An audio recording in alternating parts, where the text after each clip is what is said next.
Thank you for joining me. I'm going to carry on reading from this amazing book written by Waldo Emerson. It was written over 150 years ago. It's an amazing book. It's about spirituality, and it really resonates with me. Thank you for joining me. If you have any thoughts, comments, feedback, please feel free to drop it in the comment section down below. And by all means, please press the like or dislike button. Subscribe if you haven't already. It means a lot to me. I look forward to hearing from you. Thanks so much. I say, do not choose, but that is a figure of speech by which I would distinguish what is commonly called choice among men, and which is a partial act, the choice of the hands, of the eyes, of the appetites, and not a whole act of the man, but that which I call right or goodness, is the choice of my constitution, and that which I call heaven, and inwardly aspire after, is a state or circumstance desirable to my constitution. And the action, which I in all my years tend to do, is the work for my faculties. We must hold a man amenable to reason for the choice of his daily craft or profession. It is not an excuse any longer for his deeds, that they are the custom of his trade. What business has he with an evil trade? Has he not a calling in his character? Each man has his own vocation. The talent is the call. There is one direction in which all space is open to him. He has faculties silently inviting him thither to endless exertion. He is like a ship in a river. He runs against obstructions on every side, but one. On that side, all obstruction is taken away, and he sweeps serenely over a deepening channel into an infinite sea. This talent and this call depend on his organization, or the mode in which the general soul incarnates itself in him. He inclines to do something which is easy to him, and good when it is done, but which no other man can do. He has no rival, for the more truly he consults his own power, the more difference will his work exhibit from the work of any other. His ambition is exactly proportioned to his powers. The height of the pinnacle is determined by the breadth of the base. Every man has his call on the power to do somewhat unique, and no man has any other call. The pretense that he has another call, a summons by name and personal election, an outward, quote, signs that mark him extraordinary and not in the role of common men, end quote, is fanaticism and betrays obtuseness to perceive that there is one mind in all the individuals and no respect of persons therein. By doing his work, he makes the need felt which he can supply and creates the taste by which he is enjoyed. By doing his own work, he unfolds himself. It is the vice of our public speaking that it has not abandonment.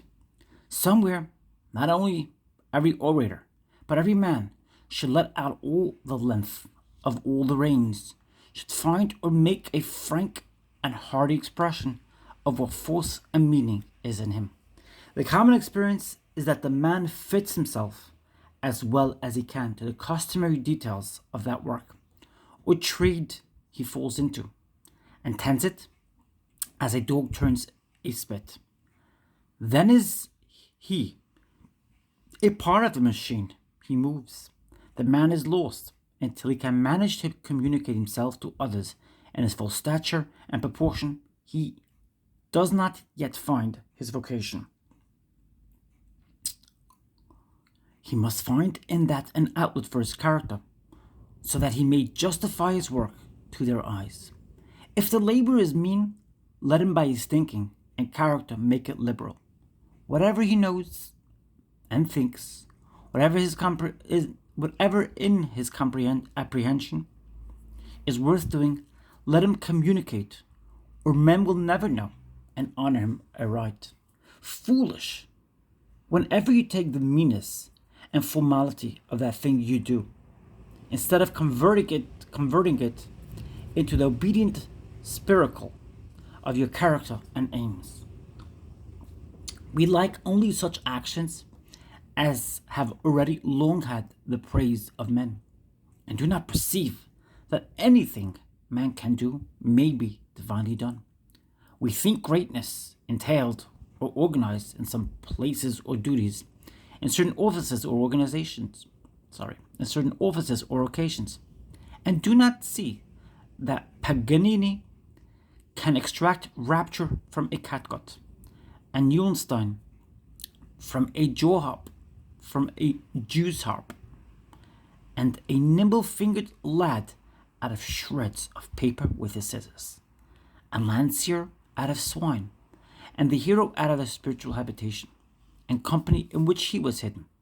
What we call obscure condition or vulgar society is that condition and society whose poetry is not yet written, but which you shall presently make an enviable and renowned as any. In our estimates, let us take a lesson from kings, the parts of hospitality, the connection of families, the impressiveness of death, and 1,000 other things royalty makes its own estimate of, and the royal mind will. To make habitually a new estimate, that is elevation. What a man does, that he has. What has he to do with hope or fear? In himself is his might. Let him regard no good as solid, but that which is in his nature, and which must grow out of him, as long as he exists. The goods of fortune may come and go like summer leaves. Let him scatter them on every wind, as the momentary signs of his infinite productiveness. He may have his own, a man's genius, the quality that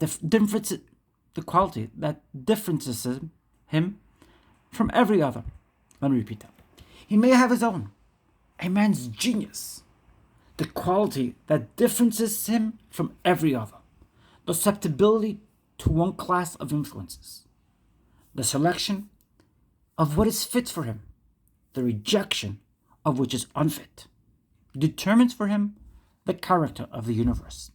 Man is a method, a progressive arrangement, a selecting principle. Gathering is like to him wherever he goes. He takes only his own out of the multiplicity that sweeps in circles round him. He is like one of those booms which are set out from the shore on rivers to catch driftwood, or like the lodestone among splinters of steel. Those facts, words, persons, which dwell in his memory, without his being able to say why, remain because they have a relation to him, not less real, for being as yet unapprehended. They are symbols of value to him, as they can interpret parts of his consciousness, which he would vainly seek words for in the conventional images of books and other minds. What attracts my attention shall have it, as I will go to the man who knocks at my door, whilst 1,000 persons as worthy go by it, to whom I give no regard. It is enough that these particulars speak to me. A few anecdotes, a few traits of character, manners, face, a few incidents, have an emphasis in your memory out of all proportion to their apparent significance if you measure them by the ordinary standards. They relate to your gift. Let them have their weight, and do not reject them, and cast about the illustration and facts more usual in literature. What your heart thinks great is great. The soul's emphasis is always right. Of all things that are agreeable to his nature and genius, the man has the highest right. Everywhere he may take what belongs to his spiritual estate, nor can he take anything else, though all doors were open, nor can all the force of men hinder him from taking so much. It is vain to attempt to keep a secret from one who has a right to know it. It will tell itself. That mood into which a friend can bring us is his dominion over us. To the thoughts of that state of mind he has a right. All the secrets of that state of mind he can compel. That is a law which statesmen used in practice, all the terrors of the French Republic, which held Austria in awe, were unable to command her diplomacy. But Napoleon sent to Vienna M.D. Narbonne, one of the old nobles with the morals, manners, and name of that interest, saying that it was indispensable to send to the old aristocracy of Europe men of the same connection, which in fact constitutes a sort of Freemasonry. M.D. Narbonne, in less than a fortnight, penetrated all the secrets of the imperial cabinet. Nothing seems so easy as to speak and to be understood. Yet a man may come to find that the strongest of defenses and of ties, that he has been understood, and he who has received an opinion may come to find it the most inconvenient of bonds. If a teacher have any opinion which he wishes to conceal, his pupils will become as fully indoctrinated into that as into any which he publishes. If you pour water into a vessel twisted into coils and angles, it is vain to say, I will pour it only into this or that. It will find its levels in all. Men feel and act the consequences of your doctrine without being able to show how they follow. Show us an arc of the curve, and a good mathematician will find out the whole figure. We are always reasoning from the seen to the unseen. Hence the perfect intelligence that subsists between wise men of remote ages. A man cannot bury his meanings so deep in his book, but time and like-minded men will find him. Plato had a secret doctrine, and what secret can he conceal from the eyes of Bacon, of Montaigne, of Kant? Therefore Aristotle said of his works, quote, they are published and not published, end quote. No man can learn what he has not preparation for learning. However near to his eyes is the object, a chemist may tell his most precious secrets to a carpenter, and he shall be never the wiser. The secrets he will not utter to a chemist. For in a state, God screens us evermore from premature ideas. Our eyes are holden that we cannot see things that stare us in the face until the hour arrives when the mind is ripened, when we behold them, and the time when we see them, when we saw them, not is like a dream. Not in nature but in man is all but the beauty and worth he sees. The world is very empty and is indebted to his disguiling, exalting soul for all its pride. Quote, earth fills her lap with splendors, end quote. Not her own. The Vale of Tempe, Tivoli and Rome are earth and water, rocks and sky. They are good earth. There are as good earth and water in 1,000 places. Yet how unaffecting.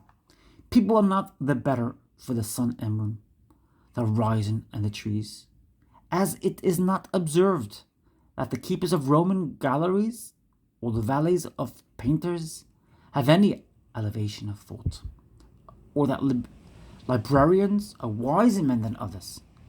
There are graces in the demeanor of a polished and noble person, which are lost upon the eye of a churl. These are like the stars whose light has not yet reached us. He may see what he maketh. Our dreams are the sequel of our waking knowledge. The visions of the night bear some proportion to the visions of the day. Hideous dreams are exaggerations of the sins of the day. We see our evil affections embodied in bad physiognomies. On the Alps, the traveler sometimes beholds his own shadow, magnified to a giant, so that every gesture of his hand is terrific. Quote, my children, end quote, said an old man to his boys, scared by a figure in the dark entry. Quote, my children, you will never see anything worse than yourselves, end quote. As in dreams, so in the scarcely less fluid events of the world, every man sees himself in colossal without knowing that it is himself. The good, compared to the evil which he sees, is as his own good to his own evil. Every quality of his mind is magnified in some one acquaintance, and every emotion of his heart in someone. He is like a quiniconix of trees, which counts 5 east, west, north, or south, or an initial, medial, and terminal acrostic. And why not? He cleaves to one person and avoids another, according to their likeness or unlikeness to himself, truly seeking himself in his associates, and moreover in his trade, and habits and gestures, and meats and drinks, and come at last to be faithfully represented by every view you take of his circumstances. He may read what he writes. What can we see or acquire but what we are? You have observed a skillful man reading Virgil. Well, that author is 1,000 books to 1,000 persons. Take the book into your own 2 hands and read your eyes out. You'll never find what I find. If any ingenious reader would have a monopoly of the wisdom or delight he is as secure now the book is Englished, as if it were imprisoned in the Pilu's tongue. It is with a good book as it is with good company. Introduce a base person among gentlemen. It is all to no purpose. He is not their fellow. Every society protects itself.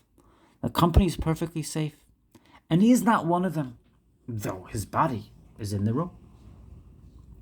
What avails it to fight with the eternal laws of mind, which adjust the relation of all persons to each other by the mathematical measure of their havings and beings?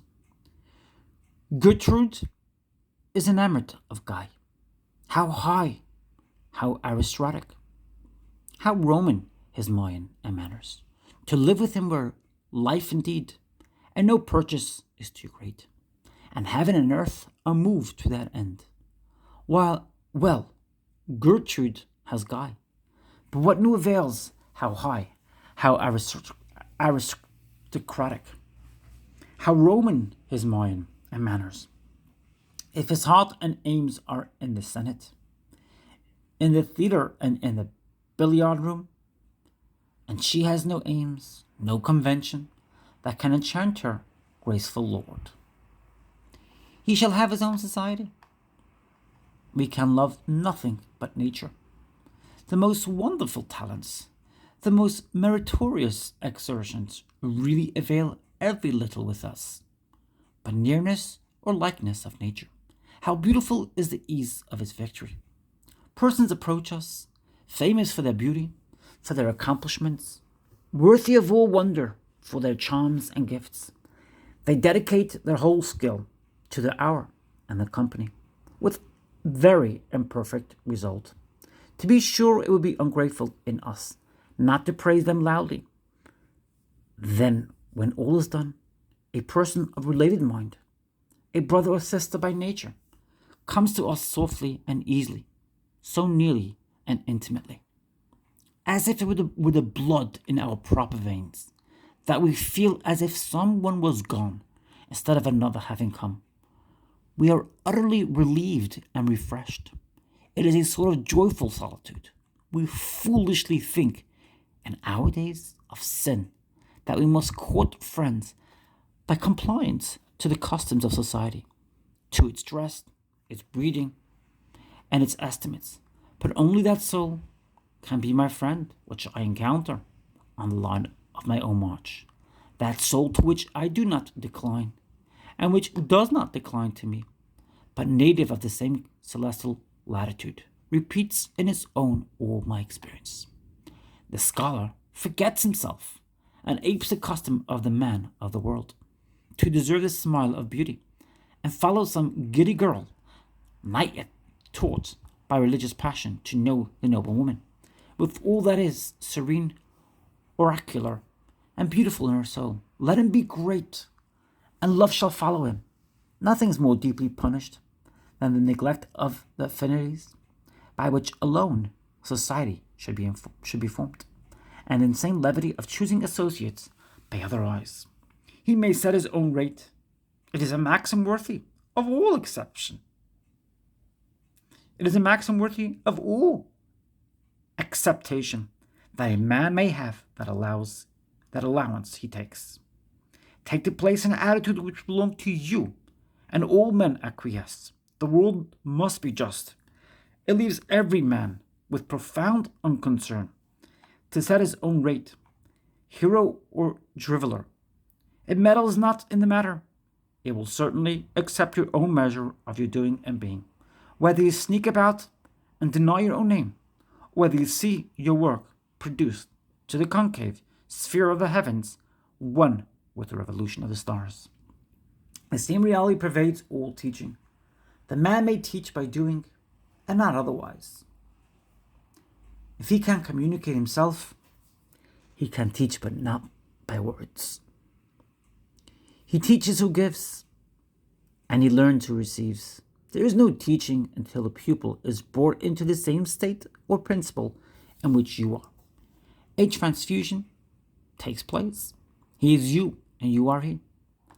Then is a teaching, and by no unfriendly chance or bad company can he ever quite lose the benefit. But your propositions run out of one ear as they ran in at the other.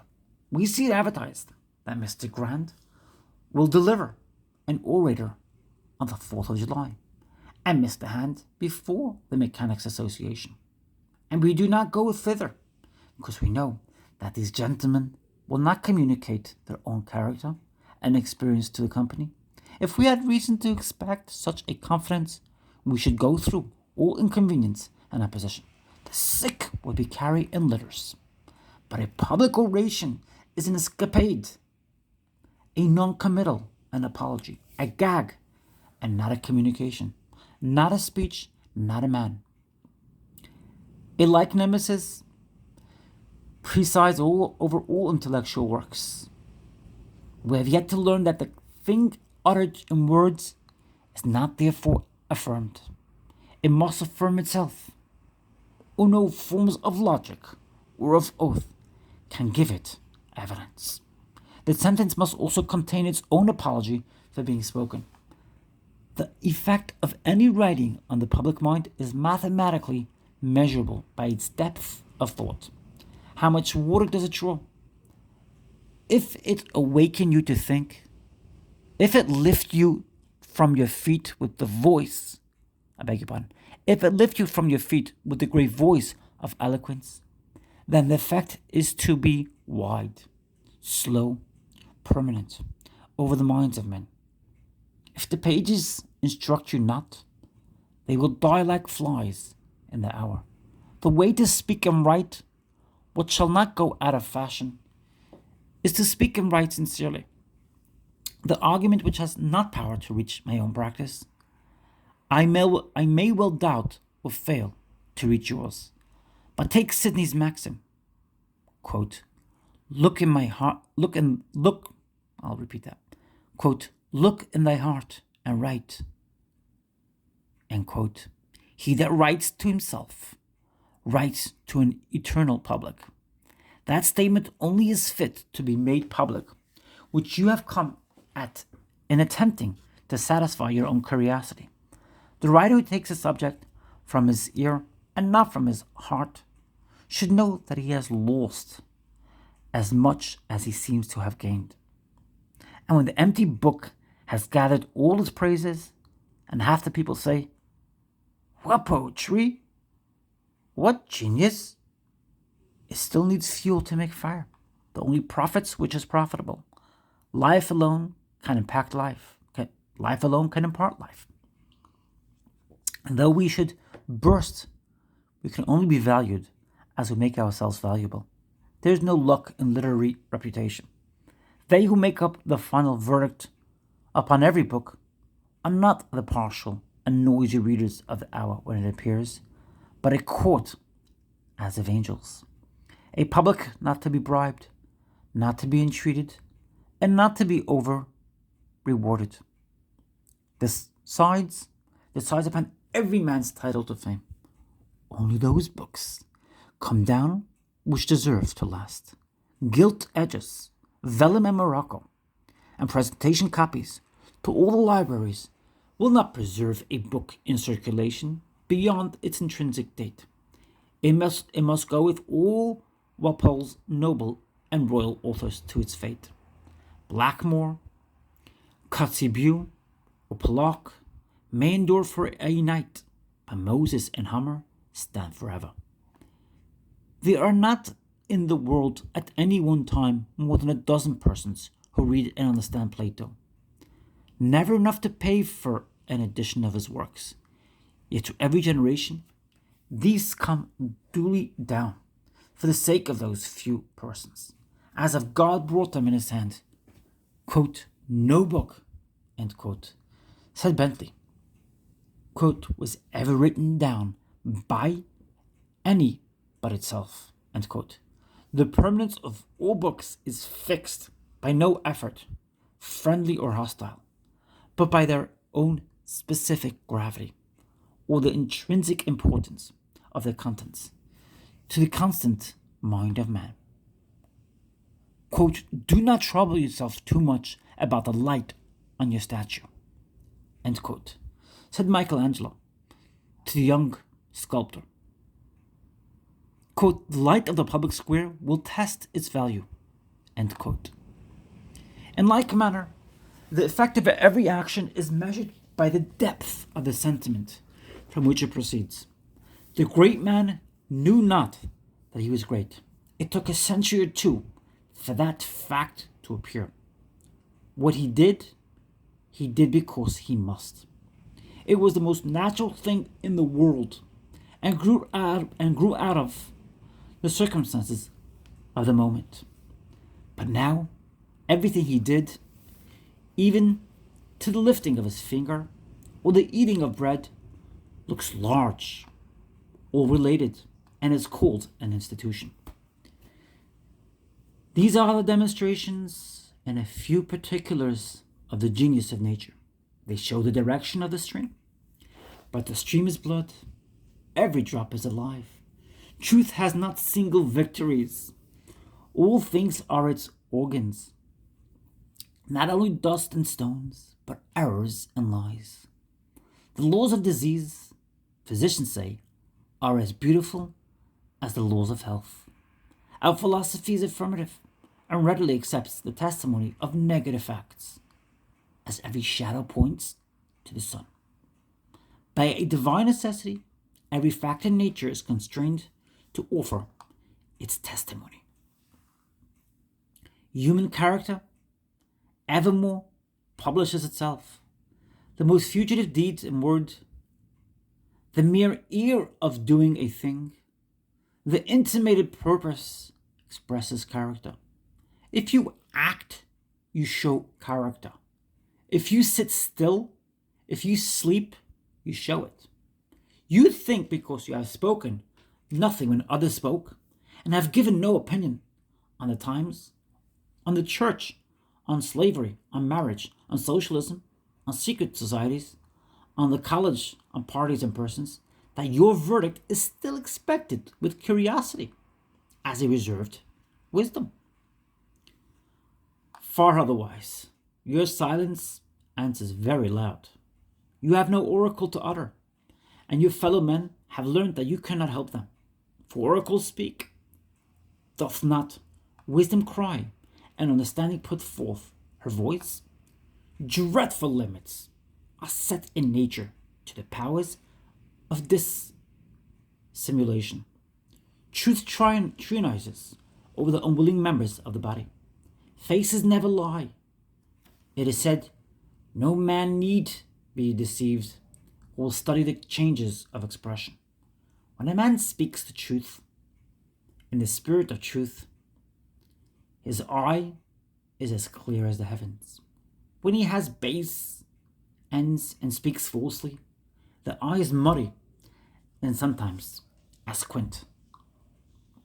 I have heard an experienced counselor say that he never feared the effect upon a jury of a lawyer who does not believe in his heart that his client ought to have a verdict. If he does not believe, and it is unbelief, if he does not believe, his unbelief will appear to the jury, despite all protestations, and will become their unbelief. This is the law whereby a work of art, of whatever kind, sets us in the same state of mind wherein the artist was when he made it. That which we do not believe, we cannot adequately say, though we may repeat the words never so often. It was this conviction which Swedenborg expressed when he described a group of persons in the spiritual world endeavoring in vain to articulate a proportion which they did not believe.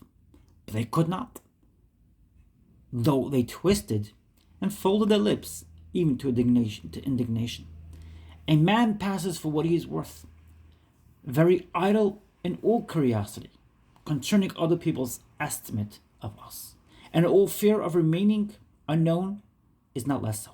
If a man know that he can do anything, that he can do it better than anyone else, he has a pledge of the acknowledgement of the fact by all persons.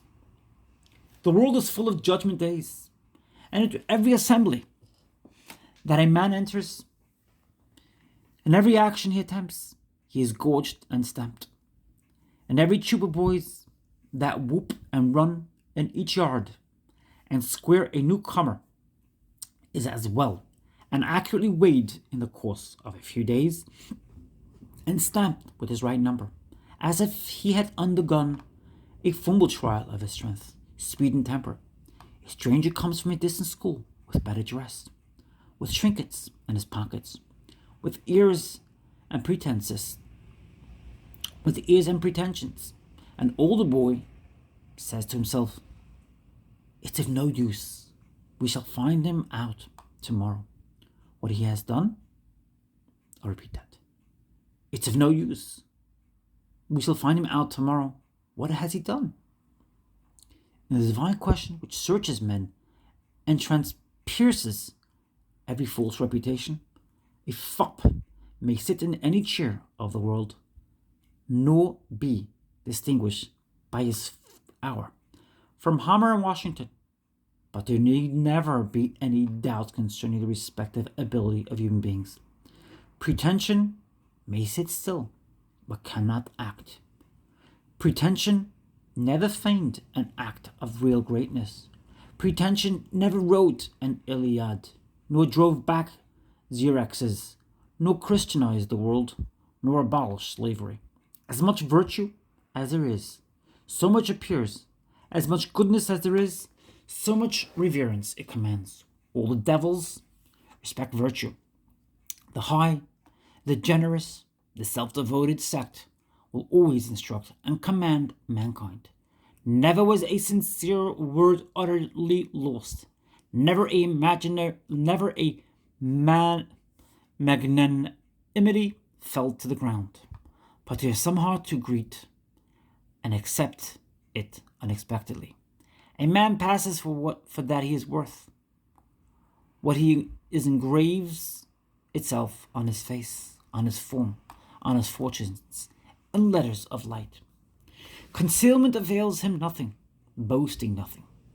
There is confession in the glance of our eyes, in our smiles, in salutations, and the grasp of hands. His sin bedaubs him, mars all his good impression. Men know not why they do not trust him. But they do not trust him. His vice glasses, his eye, cuts lines of mean expression in his cheek, pinches the nose, sets the mark of the beast on the back of the head, and writes, "Oh, fool, fool," on the forehead of the king. If you would not be known to do anything, never do it. A man may play the fool in the drifts of a desert, but every grain of sand shall seem to see. He may be a solitary eater, but he cannot keep his foolish counsel. A broken complexion, a swinish look, ungenerous acts, and the want of due knowledge all blab? Can a cook, a chiffinch, and a chemo be mistaken for Zeno or Paul? Confucius exclaimed, quote, "How can a man be concealed? How can a man be concealed?" End quote. On the other hand, the hero fears not that if he withhold the avowal of a just and brave act, it will go unwitnessed and unloved. One knows it himself, and is pledged by it to sweetness of peace and to nobleness of aim, which will prove in the end a better proclamation of it than the relating of the incident. Virtue is adherence in action to the nature of things, and the nature of things makes it prevalent. It consists in perpetual substitution of being for seeming, and with sublime propriety, God is described as saying, "I am."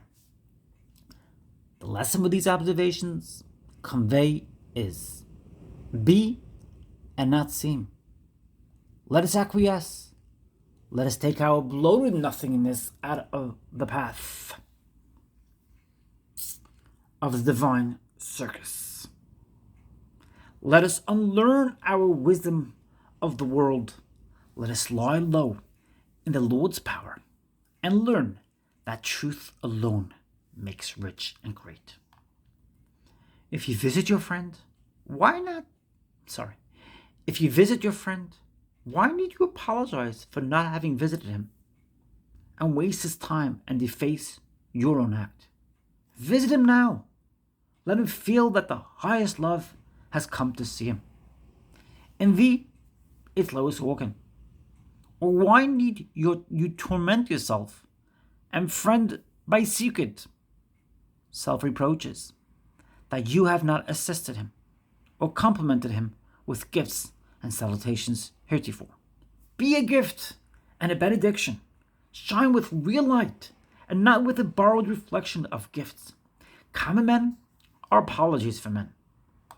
They bow the head, excuse themselves with prolix reasons, and accumulate appearance because the substance is not. We are full of these superstitions of sense. The worship of magnitude. We call the poet inactive because he is not a president, a merchant, or a porter. We adore an institution and do not see that it is founded on a thought which we have. But real action is in silent moments. The epochs of our life are not in the visible facts of our choice of a calling, our marriage, our acquisition of an office, and the like, but in a silent thought by the wayside, as we walk, in a thought which revises our entire manner of life and says, thus hast thou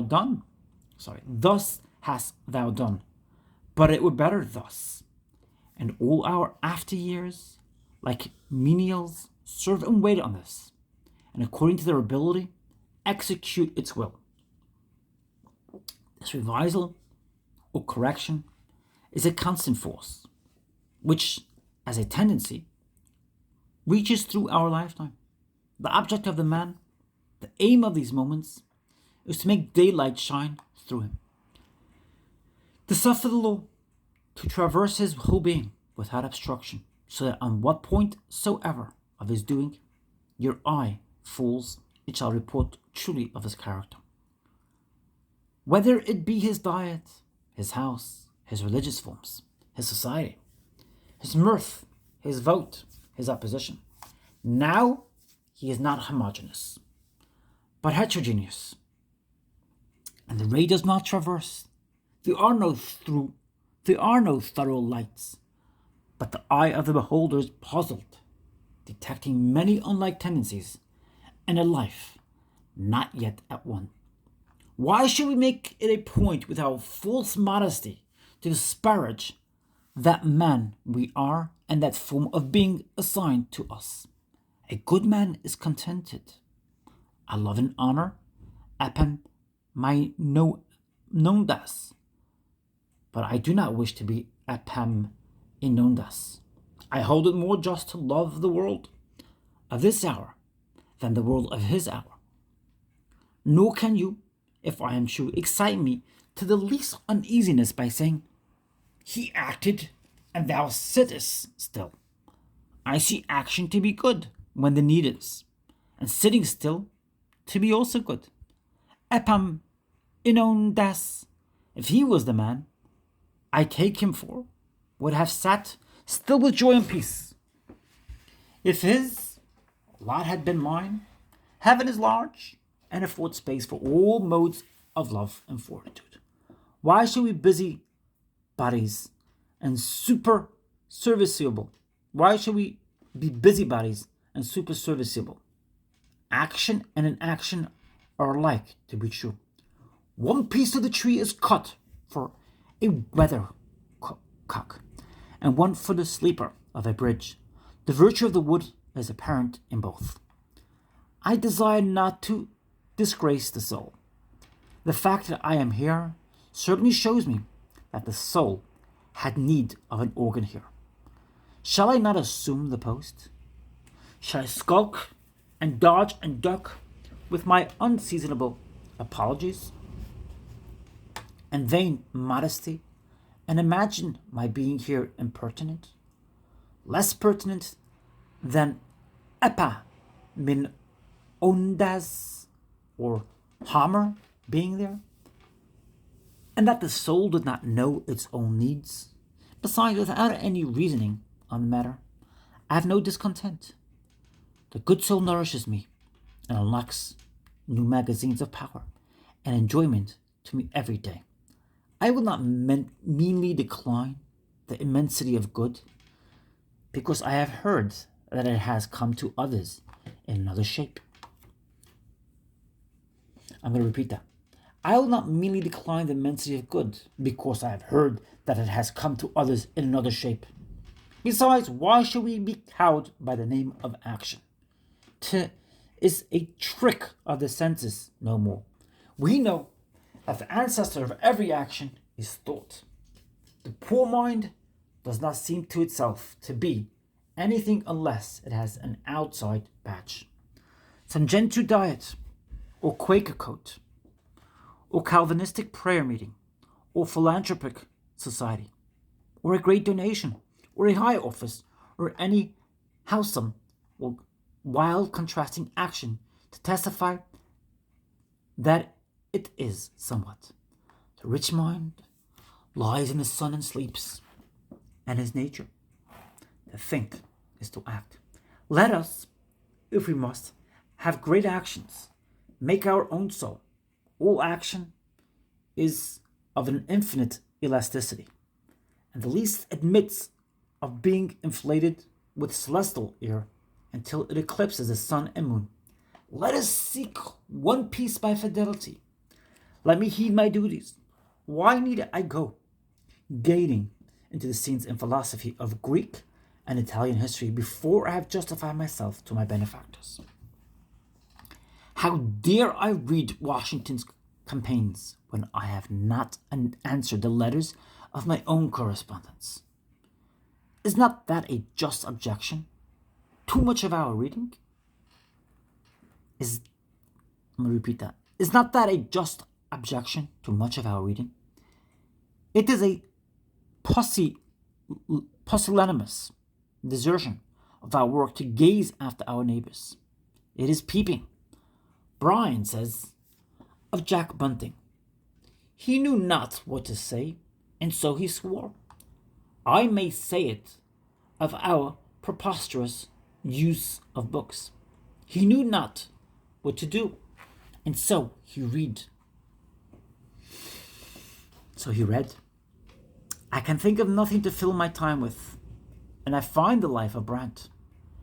It is a very extravagant compliment to pay to Brandt, or to General Schuyler, or to General Washington.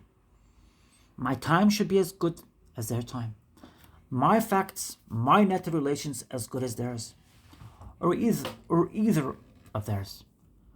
Rather, let me do my work so well that other idlers, if they choose, may compare my texture with the texture of these and find it identical with the best. This overestimate of the possibilities of Paul and Pericles, this underestimate of our own, comes from a neglect of the fact of an identical nature. Bonaparte knew but one merit, and rewarded in one and the same way the good soldier, the good astronomer, the good poet, the good player. The poet uses the names of Caesar, of Tamerlane, of Banduca, of Belisarius. The painter uses the controversial story of the Virgin Mary, of Paul, of Peter. He did not therefore defer to the nature of these accidental men, of these stock heroes. If the poet write a true drama, then he is Caesar, and not player of Caesar. Then the selfsame strain of thought, emotion as pure, wit as subtle, motions as swift, mounting, extravagant, and a heart as great, self-sufficing, dauntless, which on the waves of its love and hope can uplift all that is reckoned solid and precious in the world. Palaces, gardens, money, navies, kingdoms, mocking its own incomparable worth by the slight it casts on these gods of men. These all are his, and by the power of these he rouses the nations. Let a man believe in God, and not in names and places and persons. Let the great soul incarnated in some woman's form, poor and sad and single, in some Dolly or Joanne, go out to service and sweep chambers and scour floors, and its effulgent daybeams cannot be muffled or hid, but to sweep and to scour will instantly appear supreme and beautiful actions, the top and radiance of human life, and all people will get mops and brooms, until, lo, suddenly, the great soul has enshrined itself in some other form and done some other deed. And that is now the flower and head of all living nature. We are the photometers, we are the irritable gold leaf and tinfoil that measure the accumulations of the subtle element. We know the authentic effects of the true fire through every one of its million disguises. This book is called Love. Quote, I was as a germ. I beg your pardon. I'll repeat that all over again. This book is called Love. Quote, I was as a gem concealed. Me my burning ray revealed. End quote. Quran. Every promise of the soul has innumerable fulfillments.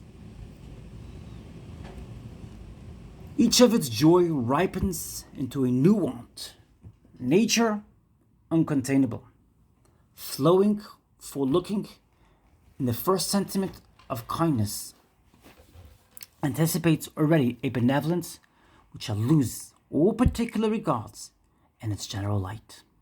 The introduction to this felicity is in a private and tender relation of one to one, which is the enchantment of human life, which like a certain divine rage and enthusiasm seizes on man.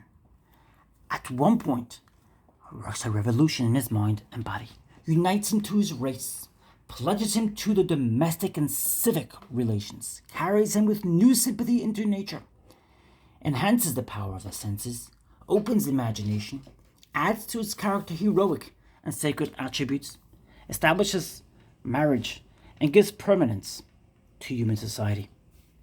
The natural association of the sentiment of love with the heyday of the blood seems to require that in order to portray it in vivid tints, which every youth a maid should confess to be true to that throbbing experience, one must not be too old. The delicious fancies of youth reject the least favor of a mature philosophy, as a chilling with age and pedantry that purple bloom, and therefore I know I incur the imputation of necessary hardness and stoicism from those who compose the court and parliament of love. But from these formidable censors I shall apply to my seniors. For it is to be considered that this passion of which we speak, though it begin with the young, yet forsake not the old, or rather suffers no one who is its servant to grow old, but makes the aged participators of it not less than the tender maiden, though in a different and noble sort. For it is a fire that, kindling its first embers in the narrow nook of a private bosom, caught from a wandering spark out of another private heart, glows and enlarges until it warms and beams upon multitudes of men and women, upon the universal heart of all, and to light up the whole world and all nature with its generous flames. It matters not, therefore, whether we attempt to describe the passion at 20, 30, or 80 years. He who paints it at the first period will lose some of it later. He who paints it at the last, some of its earlier traits. Only it is to be hoped that by patience and the Muse's aid we may attain to that inward view of the law, which shall describe a truth ever young and beautiful, so central that it shall commend itself to the eye at whatever angle beholden. And the first condition is that we must leave a too close and lingering adherence to fact, and study the sentiment as it appeared in hope and not in history. For each man sees his own life defaced and disfigured, as the life of man is not to his imagination. Each man sees over his own experiences. Each man sees over his own experience a certain stain of error, while that of other men looks fair and ideal. Let any man go back to those delicious relations which make the beauty of his life, which have given him sincerest instruction and nourishment, he will shrink and moan, "Alas, I know not why, but infinite compunctions embitter a mature life, the remembrances of budding joy, and cover every beloved name. Everything is beautiful seen from the point of the intellect or as truth, but all is sour if seen as experience." Details are melancholy. The plan is seemingly ennoble. In the actual world, the painful kingdom of time and place, dwell care and canker and fear. With thought, with the ideal, is immortal hilarity.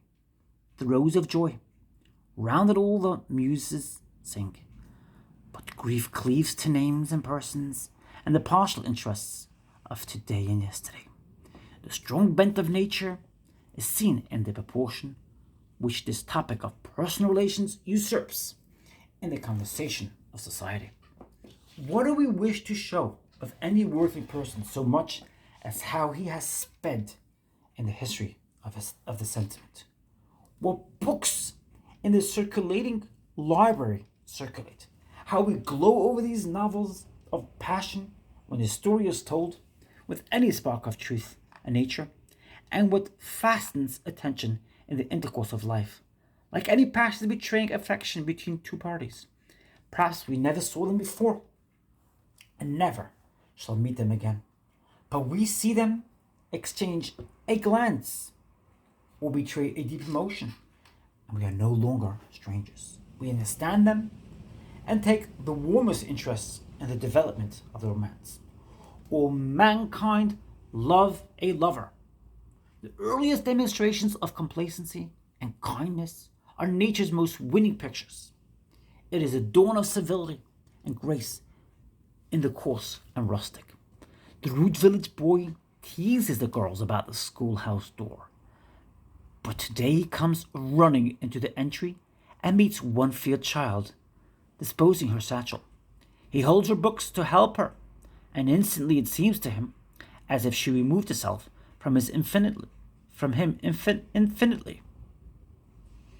Seems to him as if she removed herself from him infinitely, and was a sacred precinct. Among the throng of girls he runs rudely enough, but one alone distances him. And these two little neighbors that were so close just now have learned to respect each other's personality. Or who can avert his eyes from the engaging, half artful, half artless ways of schoolgirls who go into the country shops to buy a skein of silk or a sheet of paper and take half an hour about nothing with the broad-faced, good-natured shop boy. And talk, I'm going to repeat that. Or who can avert his eyes from the engaging, half-artful, half-artless ways of schoolgirls who go into the country shops to buy a skein of silk or a sheet of paper and talk half an hour about nothing with the broad-faced, good-natured shop boy? In the village, they are on a perfect equality, which love delights in. And without the coquetry, the happy, affectionate nature of women flows out in this pretty gossip. The girls may have little beauty, yet plainly do they establish between them and the good boy the most agreeable, confiding relations.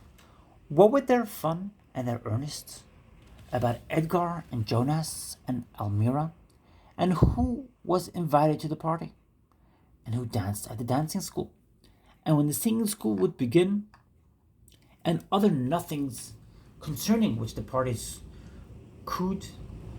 By and by, the boy wants a wife, and very truly and heartily will he know where to find a sincere and sweet mate, without any risk, such as Milton deplores as incident to scholars and great men.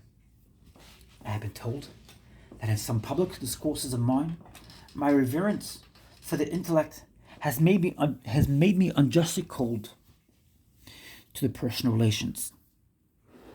But now I almost shrink at the remembrance of such disparaging words.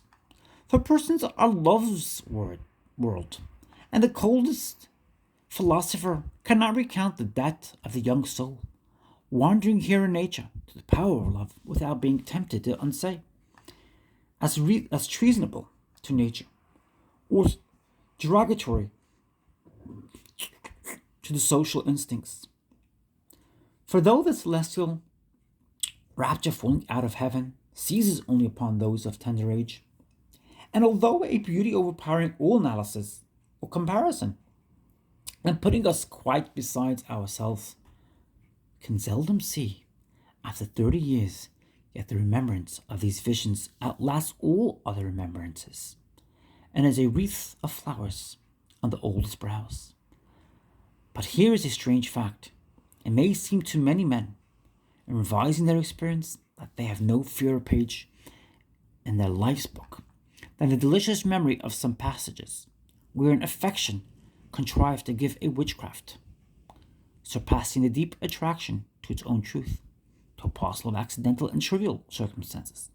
And looking backward, they may find that several things which were not the charm have more reality to this groping memory than the charm itself which embalmed them.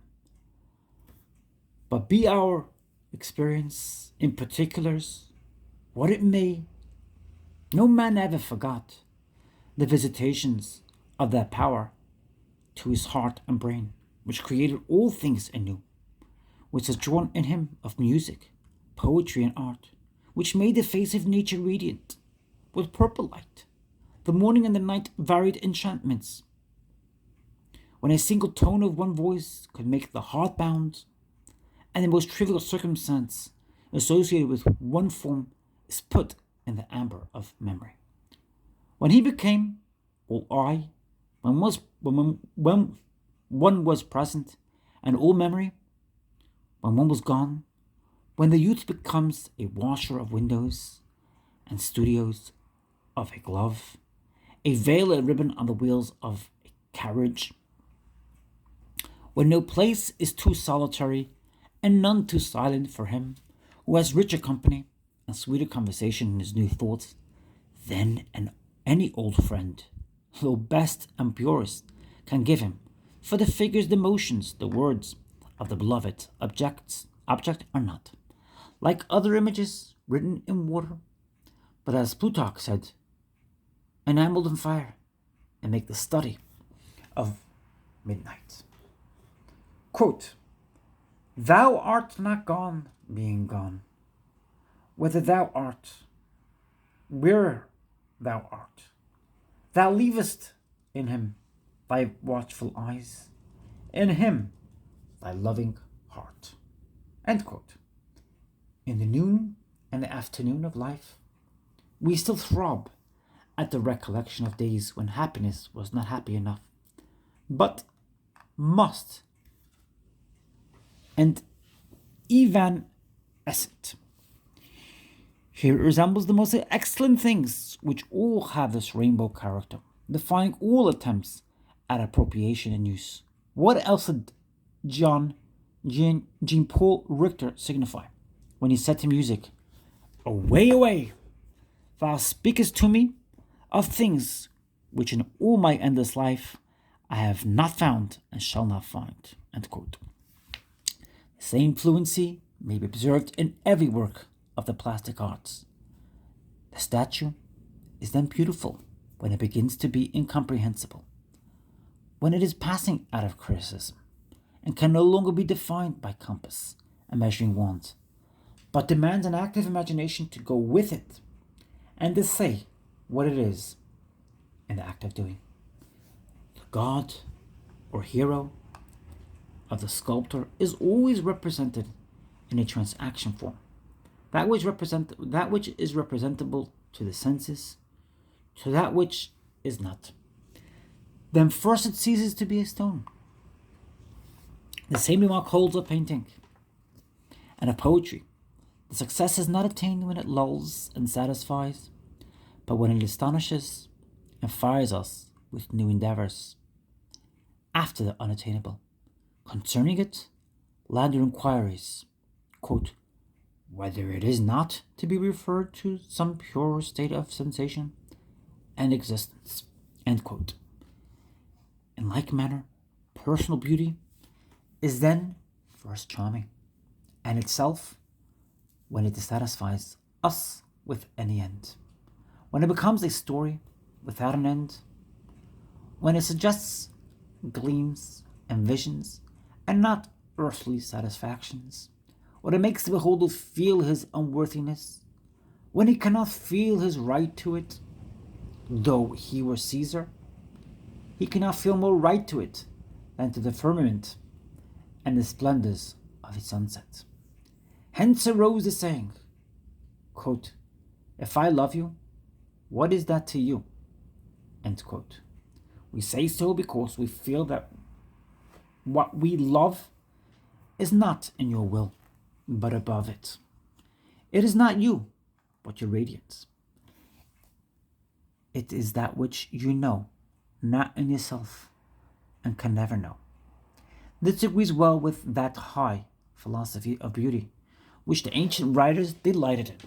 For they said that the soul of man, embodied here on earth, went roaming up and down in quest of that other world of its own, out of which it came into this, but was soon stupefied by the light of the natural sun, and unable to see any other objects than those of this world, which are but shadows of real things. Therefore the deity sends the glory of youth before the soul, that it may avail itself of beautiful bodies as aids to its recollection of this lesser good and fear. And the man, beholding such a person in the female sex, runs to her and finds the highest joy in contemplating the form, movement, and intelligence of this person, because it suggests to him the presence of that which indeed is within the beauty and the cause of the beauty. If, however, from too much conversing with material objects the soul was gross and misplaced, its satisfaction in the body, it reaped nothing but sorrow. Body being unable to fulfill the promise which beauty holds out, but if accepting the hint of these visions and suggestions which beauty makes to his mind, the soul passes through the body and falls to admire strokes of character, and the lovers contemplate one another in their discourses and their actions.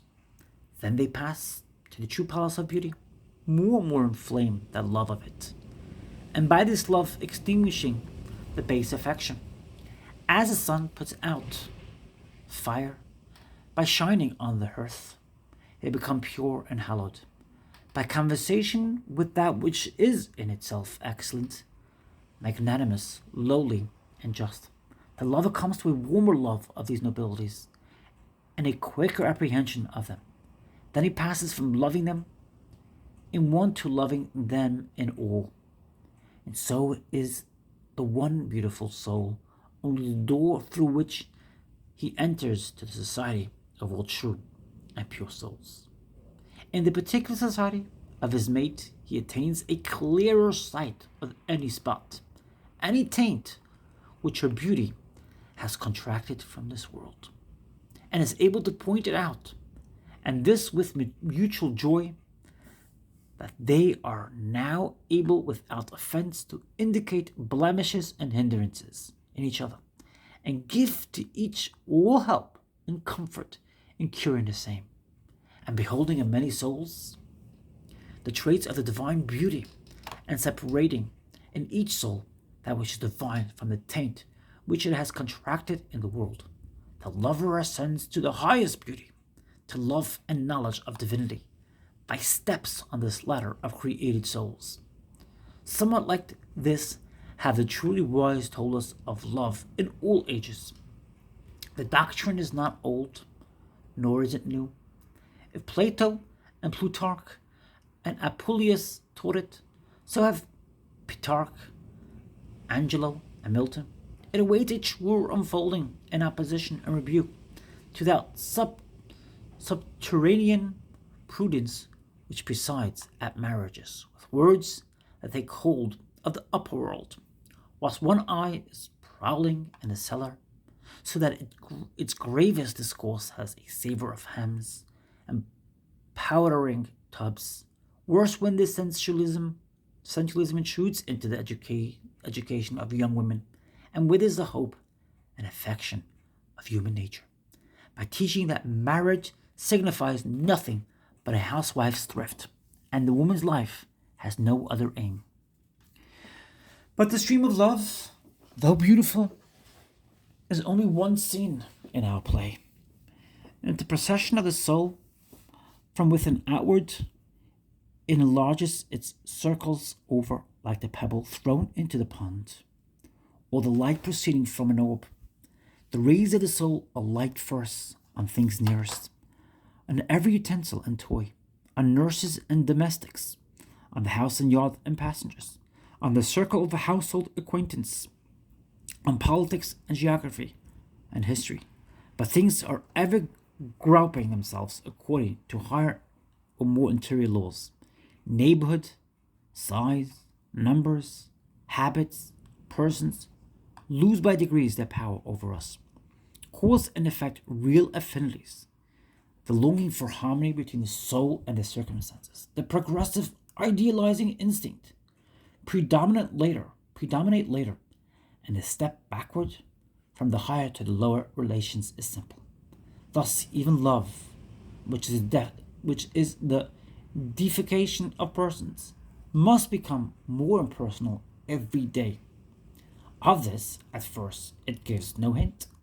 Little think the youth and maiden who are glancing at each other across crowded rooms, with eyes so full of mutual intelligence, of the precious fruit long hereafter to proceed from this new, quite external stimulus. The work of vegetation begins first in the irritability of the bark and leaf buds. From exchanging glances, they advanced to acts of courtesy, of gallantry, then to fiery passion, to plighting troth and marriage.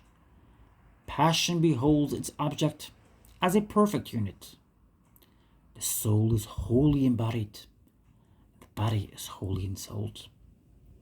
Quote, her pure and eloquent blood spoke in her cheeks, and so distinctly wrought that one might almost say her body thought. Let me repeat that quote. Quote, her pure and eloquent blood spoke in her cheeks, and so distinctly wrought that one might almost say her body thought. End quote. Romeo, if dead, should be cut up into little stars to make the heavens fine. Life, with its peer, has no other aim, asks no more than Juliet, than Romeo. Night, day, studies, talent, kingdoms, religion, are all contained in this form full of soul, in this soul which is all form. The lovers delight in endearments, in avowals of love, in comparisons of their regards. When alone they solace themselves with the remembered image of the other. Does that other see the same star, the same melting cloud, read the same book, feel the same emotion that now delights me? They try and weigh their affection, and adding up closely advantages, friends, opportunities, properties, exult in discovering that willingly, joyfully, they would give all as a ransom for the beautiful, the beloved head, not one hair of which shall be harmed. But the lot of humanity is on these children. Danger, sorrow, and pain arrive to them as to all. Love prays and makes covenants with external power in behalf of their mate. The union which is thus effected, and which adds a new value to every atom in nature, for it transmutes every thread throughout the whole web of relation to a golden ray, and bathes the soul in a new and sweeter element, is yet a temporary state. Not always can flowers, pearls, poetry, protestations, nor even home in another heart, content the awful souls that dwells in clay. It arouses itself at last from these endearments as toys, and puts on the harness and aspires to vast and universal aims.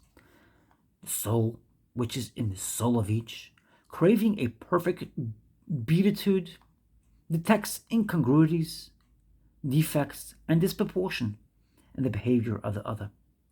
Hence arise surprise, expostulation, and pain. Yet that which drew them to each other were signs of loveliness, signs of virtue, and these virtues are there, however eclipsed. They appear and reappear, and continue to attract. But the regard changes, quits the sign, and attaches to the substance. This repairs the wounded affection.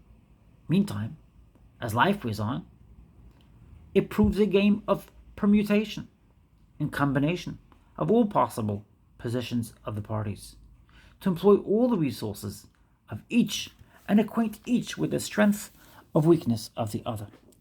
For it is the nature and end of this relation that they should represent the human race to each other. All that is in the world which is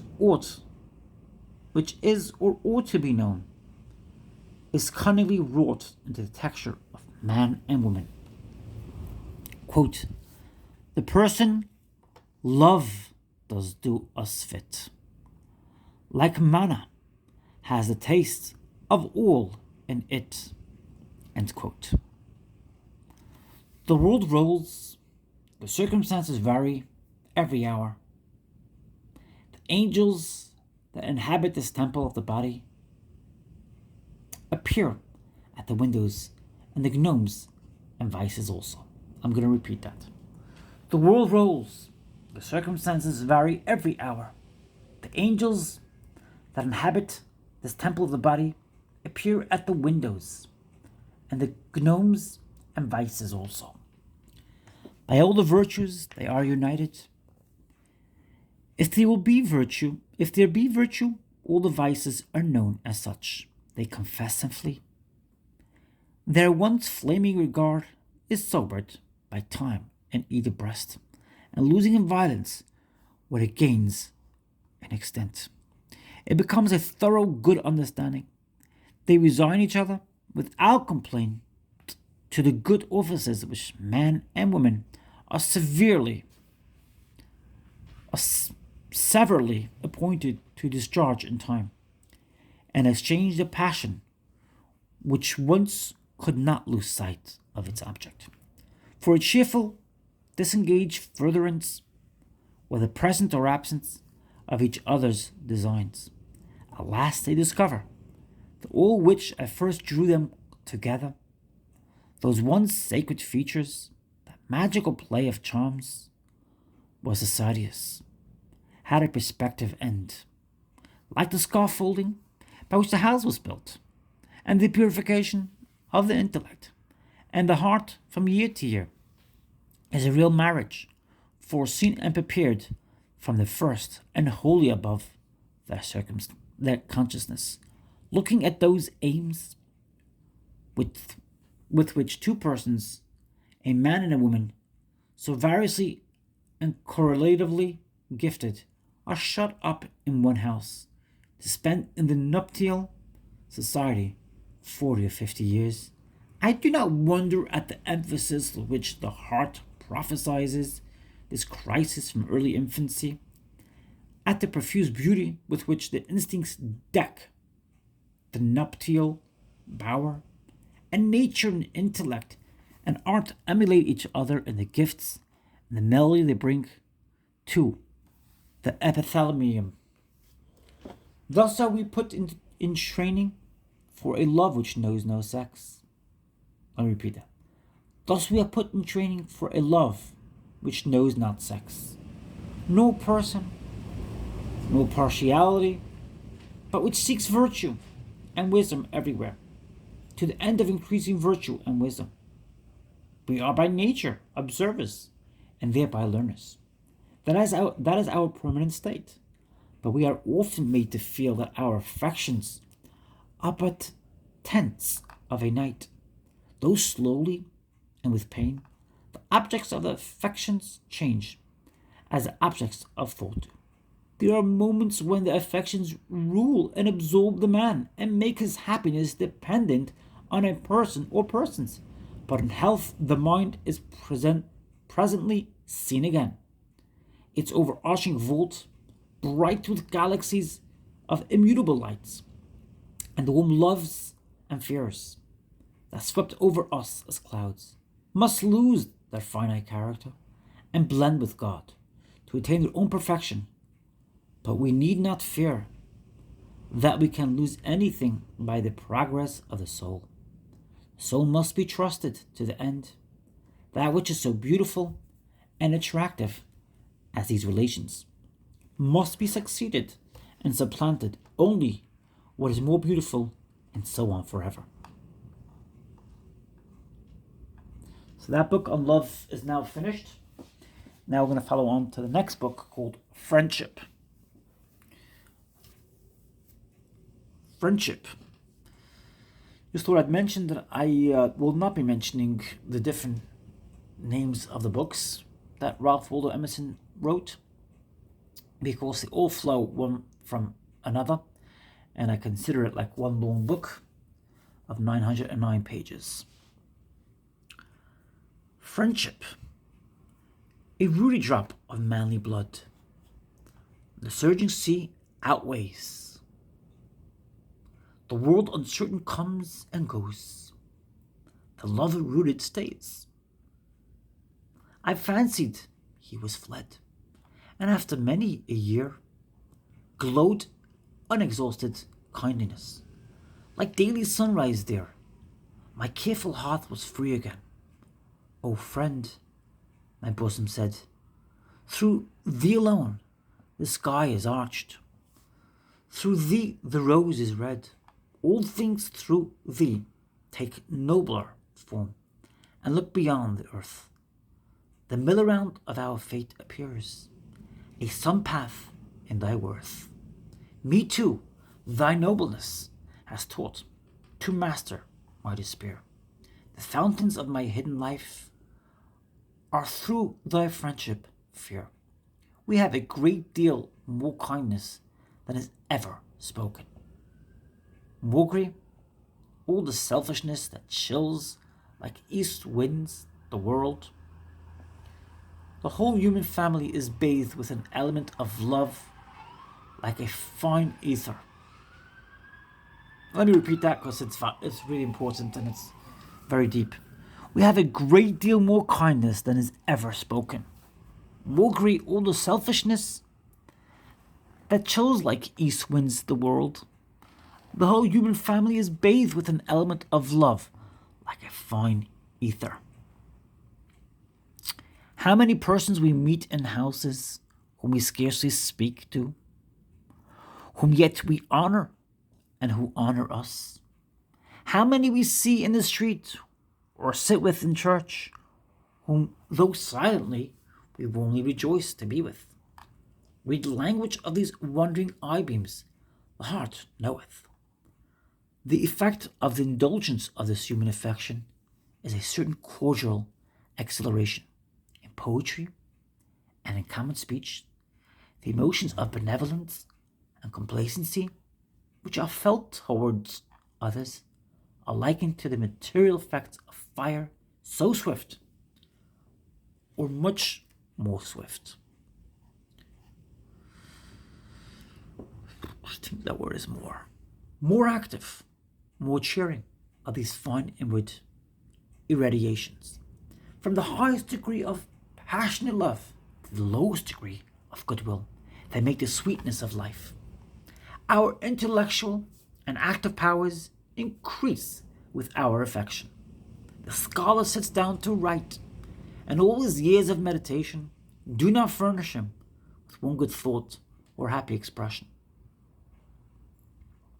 But it is necessary to write a letter to a friend, and forthwith troops of gentle, the knights invest themselves on every hand with chosen words. See, in any house where virtue and self-respect abide, the palpitation which the approach of a stranger causes. A commended stranger is expected and announced, and an uneasiness betwixt pleasure and pain invades all the hearts of a household. His arrival almost brings fear to the good hearts that would welcome him. The house is dusted, all things fly into their places. The old coat is exchanged for the new, and they must get up a dinner if they can. Of a commended stranger, only the good report is told by others. Only the good and new is heard by us. He stands to us for humanity. He is what we wish. Having imagined and invested him, we ask how we should stand related in conversation and action with such a man, and are uneasy with fear. The same idea exalts conversation with him. We talk better than we are wont. We have the nimblest fancy, a richer memory, and our dumb devil has taken leave for the time. For long hours we can continue a series of sincere, graceful, rich communications, drawn from the oldest, secretest experience, so that they who sit by of our own kinsfolk and acquaintance shall feel a lively surprise at our unusual powers. But as soon as a stranger begins to intrude his partialities, his definitions, his defects into the conversation, it is all over. He has heard the first, the last and best he will ever hear from us. He is no stranger now. Vulgarity, ignorance, misapprehension, or old acquaintances. Now when he comes, he may get the order, the dress, and the dinner, but the throbbing of the heart and the communications of the soul, no more. What is so pleasant as these jets of affection, which make a young world for me again? We do delicious as a just and firm encounter of two, and a thought and a feeling. I'll repeat that. What so delicious as a just and firm encounter of two, and a thought and a feeling? How beautiful on their approach to this beating heart, the steps and forms of the gifted and the true. The moment we indulge our affections, the earth is metamorphosed, The moment we indulge our affections, the earth is metamorphosed. Metamorphosed. I'm going to repeat that. Metamorphosed. There is no winter and no night. All tragedies, all unities vanish. All duties, even nothing fills the preceding eternity, but the forms all radiant of beloved persons. Let the soul be assured that somewhere in the universe it should rejoin its friend, and it will be content and cheerful alone for 1,000 years. I awoke this morning with devout thanksgiving for my friends, the old and the new. Shall I not call God the beautiful, who daily showed himself to me in his gifts? I chide society, I embrace solitude, and yet I am so ungrateful as not to see the wise, the lovely, and the noble-minded, as from time to time they pass my gate. Who hears me, who understands me, becomes mine. I'm going to repeat that. Who hears me, who understands me, becomes mine, a possession for all time.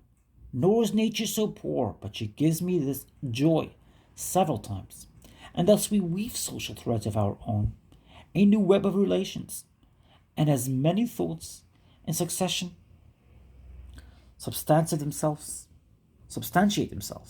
we shall by and by stand in a new world of our own creation, and no longer strangers and pilgrims in a traditionary globe. My friends have come to me unsought. The great God gave them to me, my oldest right, by the divine affinity of virtue with itself. I find them, or rather not I, but the deity in me, and in them derides and cancels the thick walls of individual character, relation, age, sex, circumstance, at which he usually connives, and now makes many one. High thanks I owe you, excellent lovers who carry out the world from me to new and noble depths, and enlarge the meaning of all my thoughts. These are new poetry of the first bard, poetry without stop, hymn. Adi and epic, poetry still flowing, Apollo and the Muses, chanting still. Will these two separate themselves from me again? Will some of them? I know not, but I fear it not. For my relation to them is so pure that we hold by simple affinity, and the genius of my life, being thus social, the same affinity will exert its energy on whomsoever is as noble as these men and women, wherever I may be. I confess to an extreme tenderness of nature on this point. It is almost dangerous to me to, quote, crush the sweet poison of misused wine, end quote, of the affections. A new person is to me a great event, and hinders me from sleep. I have often had fine fancies about persons which have given me delicious hours, but the joy ends in the day. It yields no fruit. Thought is not born of it. My action is very little modified. I must feel pride in my friends' accomplishments, as if they were mine, and a property in its virtues. I feel as warmly when he is praised as a lover when he hears applause of his engaged maiden. We overestimate the conscience. We overestimate the conscience of our friend. His goodness seems better than our goodness. His name, his form, his dress, books, and instruments. Fancy enhances. Our own thought sounds new and larger from his mouth. Yet the systole and diastole of the heart are not without their analogy in the ebb and flow of love. Friendship, like the immortality of the soul, is too good to be believed. The lover, beholding his maiden, half knows that she is not verily that which he worships. And in the golden hour of friendship, we are surprised with shades of suspicion and unbelief. We doubt that we bestow on our hero the virtues in which he shines, and afterwards worship the form to which we have ascribed his divine inhabitation. In strictness, the soul does not respect men as it respects itself. In strict science, all persons underlie the same condition of an infinite remoteness. Shall we fear to cool our love by mining for the metaphysical foundation of this Elysian temple? Shall it not be as real as the things I see? If I am, I shall not fear to know them for what they are. Their essence is not less beautiful than their appearance, though it needs finer organs for its apprehension. The root of the plant is not unsightly to science, though for chaplets and festoons we cut the stem short. And I must hazard the production of the bold fact amidst those pleasing breviaries, though it should prove an Egyptian skull at our banquet.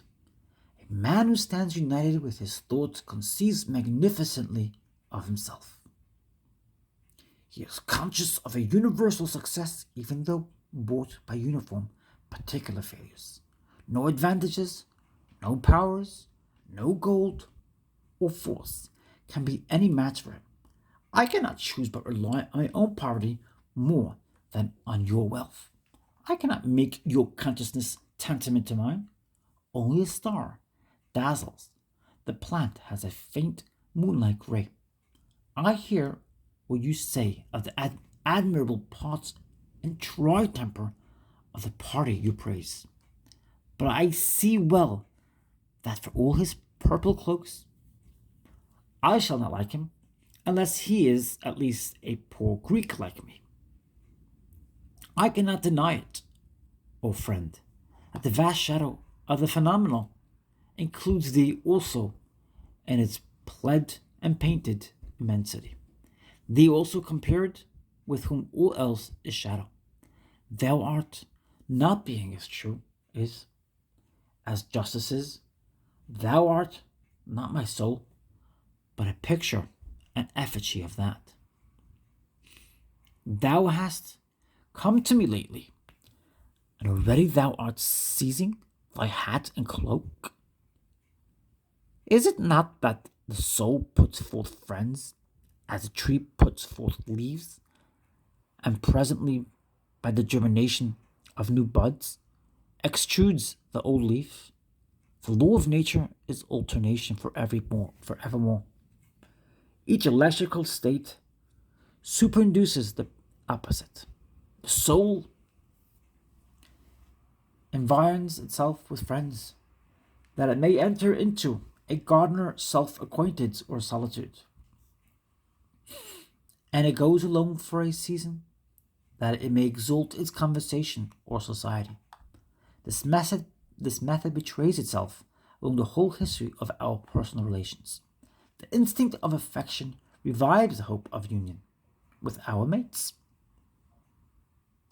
and the returning sense of insulation recalls us from the chase. Thus every man passes his life in the search after friendship, and if he should record his true sentiment, he might write a letter like this to each new candidate for his love. Let me repeat the last sentence. Thus every man passes his life in the search after friendship, and if he should record his true sentiment, he might write a letter like this to each new candidate for his love.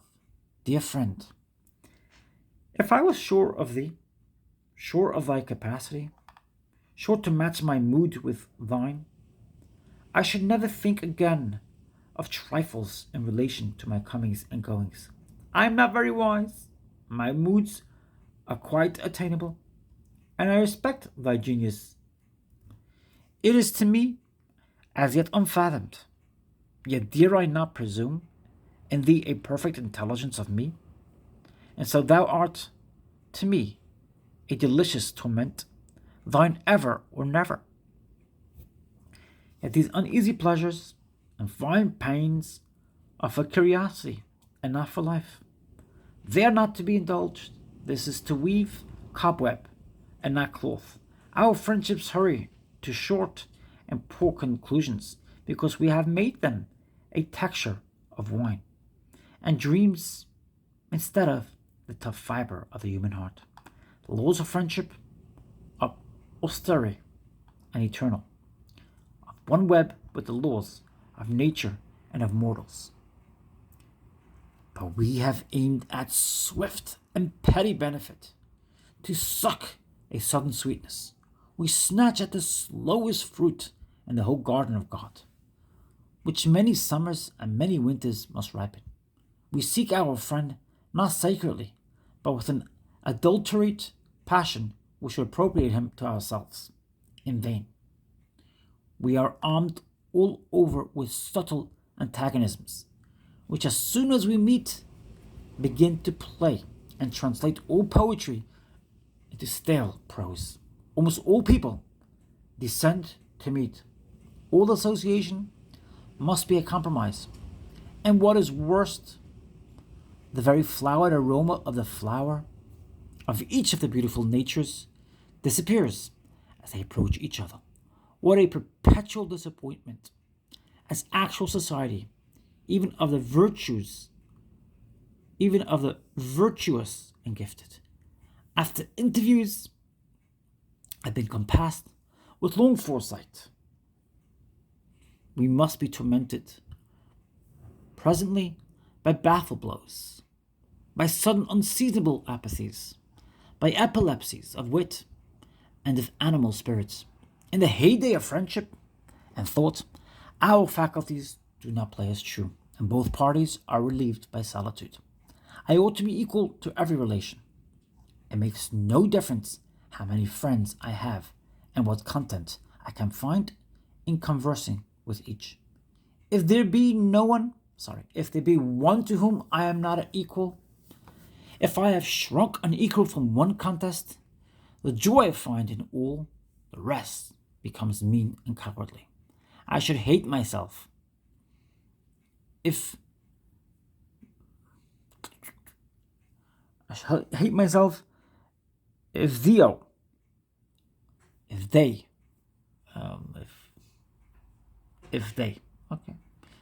I made my other friends my asylum.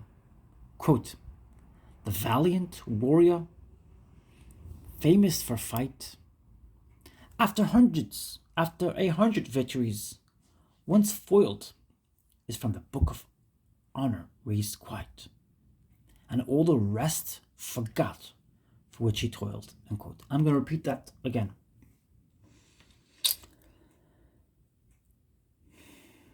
I made my other friends my asylum. Quote, the valiant warrior, famous for fight, after 100 victories, once foiled, is from the book of honor raised quite, and all the rest forgot for which he toiled.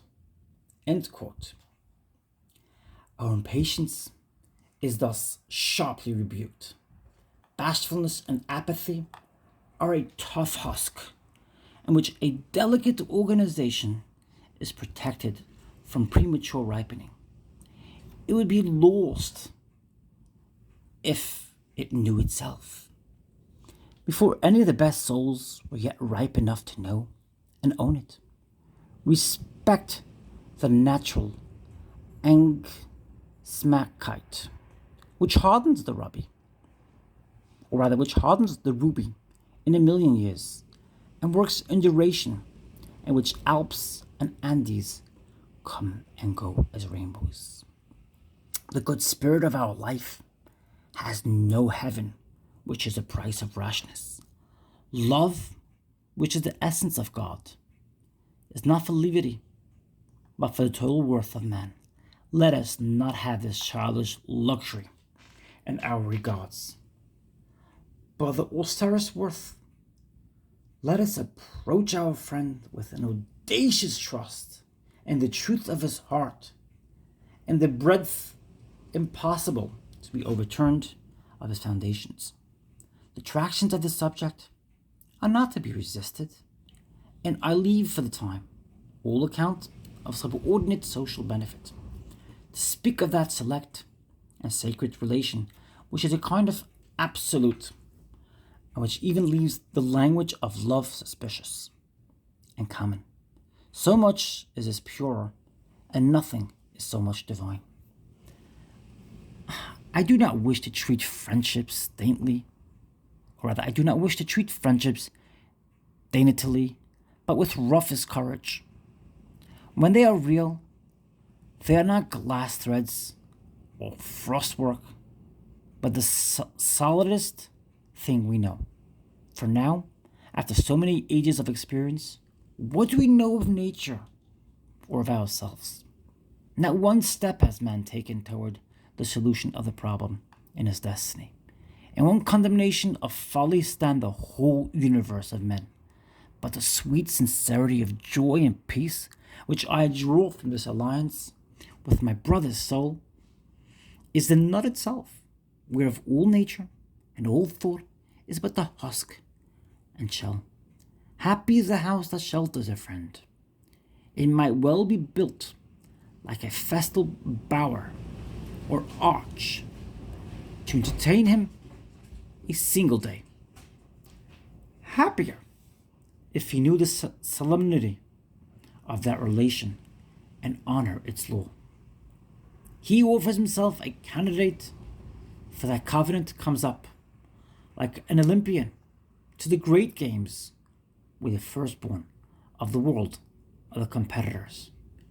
He proposes himself for contests where time, want, danger are in the lists, and he alone is victor, who has truth enough in his constitution to preserve the delicacy of his beauty from the wear and tear of all these. The gifts of fortune may be present or absent, but all the speed in that contest depends on intrinsic nobleness and the contempt of trifles. There are two elements that go to the composition of friendship, each so sovereign that I can detect no superiority in either. No reason why either should be first named. One is truth. A friend is a person with whom I may be sincere. Before him I may think aloud. I'm arrived at last in the presence of a man so real and equal that I may drop even those undermost garments of dissimulation, courtesy, and second thought, which men never put off, and may deal with him with the simplicity and wholeness with which one chemical atom meets another. Sincerity is the luxury allowed, like diadems and authority, only to the highest rank, that being permitted to speak truth as having none above it to court or conform unto. Every man alone is sincere at the entrance of a second person. Hypocrisy begins. We parry and fend the approach of our fellow man by compliments, by gossip, by amusements, by affairs. We cover up our thought from him under 100 folds. I knew a man who, under a certain religious frenzy, cast off this drapery, and omitting all compliment and commonplace, spoke to the conscience of every person he encountered, and that with great insight and beauty. At first he was resisted, and all men agreed he was mad, but persisting, as indeed he could not help doing, for some time in this course he attained to the advantage of bringing every man of his acquaintance into true relations with him. No man would think of speaking falsely with him, or of putting him off with any chat of markets or reading rooms. But every man was constrained by so much sincerity to the like plain dealing, and what love of nature, what poetry, what symbol of truth he had. He did certainly show him, but to most of us, society shows not its face and eye, but its side and its back. To stand in true relations with men in a false age is worth a fit of insanity, is it not? We can seldom go erect. Almost every man we meet requires some civility, requires to be humored. He has some fame, some talent, some whim of religion or philanthropy in his head that is not to be questioned, and which spoils all conversation with him. But a friend is a sane man who exercises not my ingenuity, but me. My friend gives me entertainment without requiring any stipulation on my part. A friend, therefore, is a sort of paradox in nature. I who alone am, I who see nothing in nature, whose existence I can affirm with equal evidence to my own. Behold now the semblance of my being in all its height, variety, and curiosity, reiterated in a final form, so that a friend may well be reckoned the masterpiece of nature.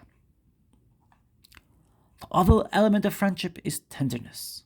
We are holden to men by every sort of tie, by blood, by pride, by fear, by hope, by lucre, by lust, by hate, by admiration, by every circumstance and badge and trifle.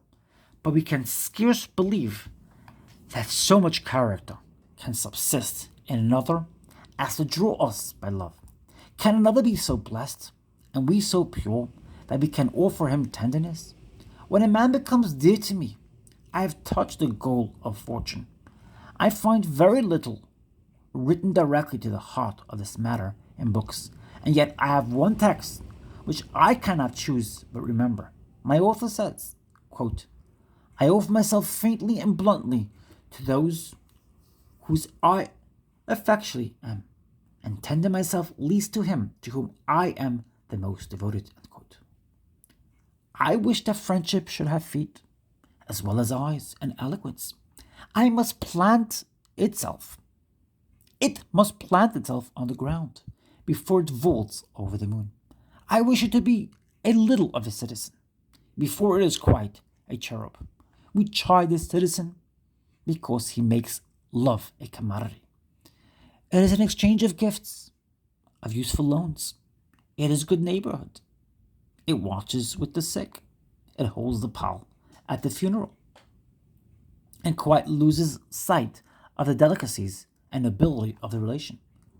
But though we cannot find the god under this disguise of a sutler, yet on the other hand, we cannot forgive the poet if he spins his thread too fine and does not substantiate his romance by the municipal virtues of justice, punctuality, fidelity, and pity. I hate the prostitution of the name of friendship to signify modish and worldly alliances. I much prefer the company of ploughboys and tin peddlers to the silken and perfumed amity which celebrates its days of encounter by a frivolous display, by rides in a curricle and dinners at the best taverns. The end of friendship is a commerce, the most strict and homely that can be joined, the most strict of any of which we have experienced. It is for aid and comfort through all the relations and passages of life and death. It is fit for serene days and graceful gifts and country rambles, but also for rough roads and hard fare, shipwreck, poverty, and persecution. It keeps company with the sallies of the wit and the trances of religion. We are to dignify to each other the daily needs and office of man's life, and embellish it by courage, wisdom, and unity. It should never fall into something usual and settled, but should be alert and inventive and add rhyme and reason to what was drudgery. Friendship may be said to require natures so rare and costly, each so well tempered and so happily adapted, and withal so circumstanced.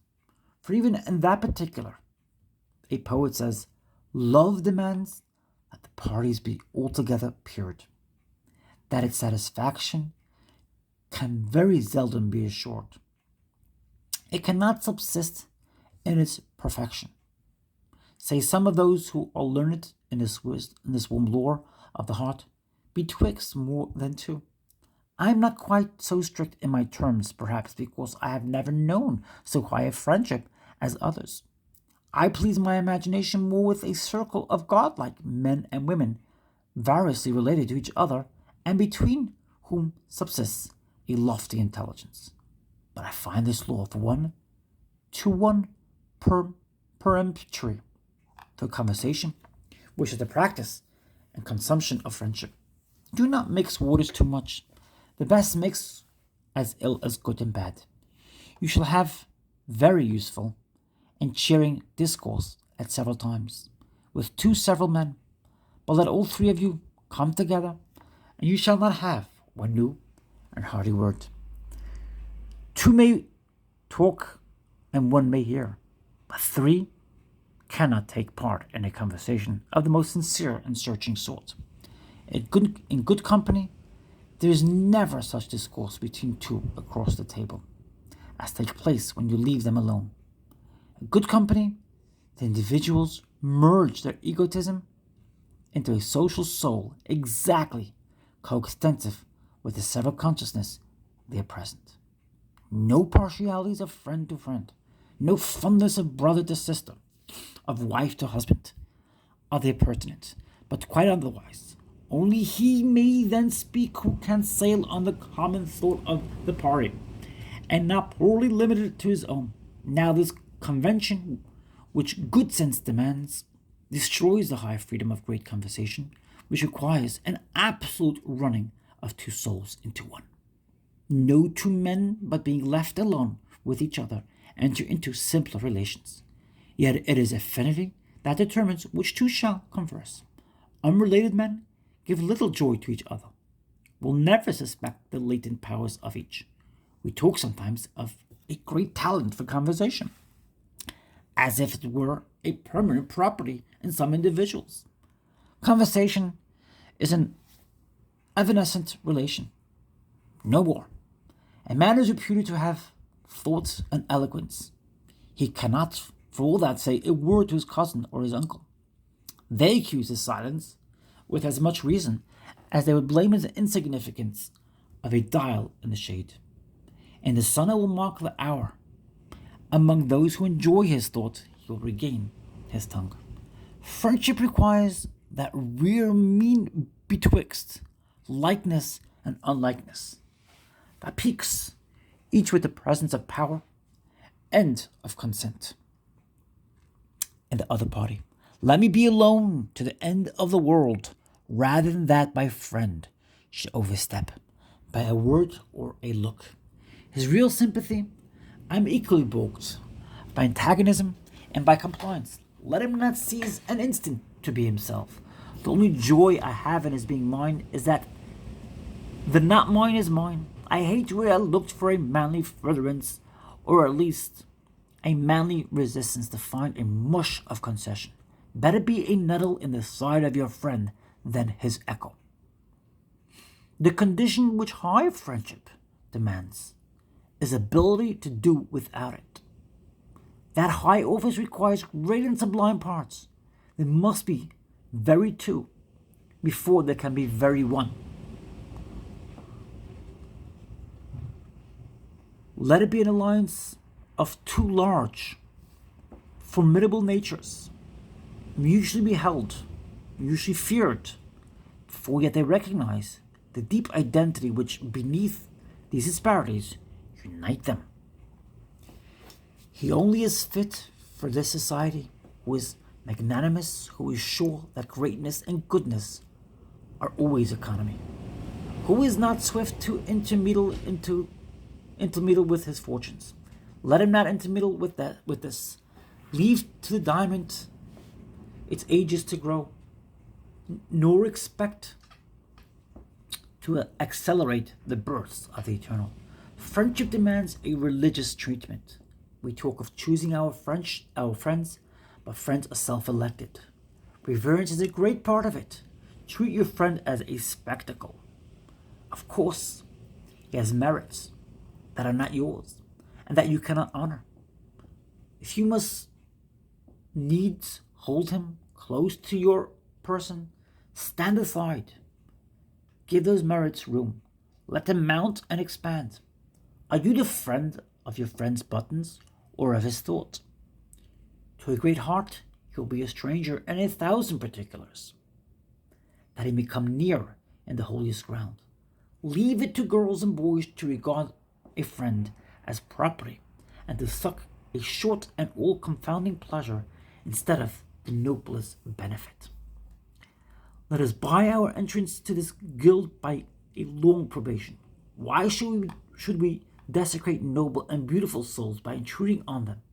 Why insist on rash personal relations with your friend? Why go to his house or know his mother and brother and sisters? Why be visited by him at your own? Are these things material to our confidant? Leave this touching and cloying. Let him be to me a spirit, a message, a thought, a sincerity, a glance from him. I want but not news nor pottage. I can get politics and chat and neighborly conveniences from cheaper companions. Should not the society of my friend be to me poetic, pure, universal, and great as nature as itself? Ought I to feel that our tie is profaned in comparison with yonder bar of cloud that sleeps on the horizon, or that clump of waving grass that divides the brook? Let us not vilify, but raise it to that standard, that great defying eye, that scornful beauty of his mind and action. Do not pique yourself on reducing, but rather fortify and enhance. Worship his superiority. Wish him not less by a thought, but hoard and tell them all. Guard him as thy counterpart. Let him be to thee forever a sort of beautiful enemy, untamable, devoutly revered, and not a trivial conveniency, to be soon outgrown and cast aside. The use of the opal, the light of the diamond, are not to be seen if the eye is too near. To my friend I write a letter, and from him I receive a letter. That seems to you a little. It suffices me. It is a spiritual gift, worthy of him to give and of me to receive. It profanes nobody. In these warm lines, the heart will trust itself, as it will not the tongue, and pour out the prophecy of a godlier existence than all the annals of heroism have yet made good. Respect so far the holy laws of this fellowship as not to prejudice its perfect flower by your impatience for its opening. We must be our own before we can be another's. There is at least this satisfaction in crime. According to the Latin proverb, you can speak to your accomplice on even terms. Crimen quos inquin at aque at. To those whom we admire and love, at first we cannot. Yet the least defect of self-possession vitiates in my judgment. the entire relation. There can never be deep peace between two spirits, never mutual respect, until their dialogue each stands for the whole world. I'm going to carry on in my next video. We're on page 233. I'm going to carry on the next video. Please do leave your feedback. It's very important to me. I want to hear from you. Your thoughts, your insights. What do you think of my reading style? Does it resonate with you? I want to hear more about it. I very much appreciate it. If you haven't subscribed yet, please do so now. And please press the like button or dislike if you're unhappy with my reading style and if this doesn't resonate with you. Please leave your feedback, thoughts, comments, etc. And please subscribe if you haven't already. I look forward to hearing from you. And it's very kind of you. Have a beautiful day. Keep on shining your beautiful light. Keep on shining your beautiful light. You are a beacon of hope and beautiful grace in this world. And you're much loved. Have a great day.